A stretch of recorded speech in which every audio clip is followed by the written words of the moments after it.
1980 baby Prem നസീറിനെയും ജയനെയും കേന്ദ്ര കഥാപാത്രങ്ങളാക്കി സംവിധാനം ചെയ്ത സൂപ്പർ ഹിറ്റ് ചിത്രമാണ് ചന്ദ്രഹാസം. ഗോവയിൽ ചിത്രീകരിച്ച ആദ്യത്തെ മലയാള ചിത്രവും ചന്ദ്രഹാസം തന്നെയാണ്. വളരെ മനോഹരമായ ഒരു ത്രില്ലർ ചിത്രമാണ് ചന്ദ്രഹാസം.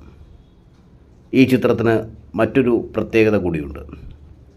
200 മീറ്റർ ഉയരത്തിൽ ജയൻ ഒരു ക്രെയിനിൽ തൂങ്ങിപ്പോകുന്ന അസാമാന്യമായ രംഗം ഈ ചിത്രത്തിൽ ചിത്രീകരിച്ചിട്ടുണ്ട്. വളരെ അപകടം പിടിച്ച രംഗം വളരെയധികം തീക്ഷ്ണതയോടെയാണ് ജയൻ അഭിനയിച്ച് ഫലിപ്പിച്ചിരിക്കുന്നത്. ജയഭാരതി, സീമ, ജനാർദ്ദനൻ, ജോസ് പ്രകാശ്, ബാലങ്കേ നാർ എന്നിങ്ങനെ വലിയൊരു താരനിര ഈ ചിത്രത്തിൻ്റെ പിന്നിലുണ്ട്. ചന്ദ്രഹാസം ഇന്നും മലയാളികൾക്ക് പ്രിയമുള്ള ചിത്രമാണ്.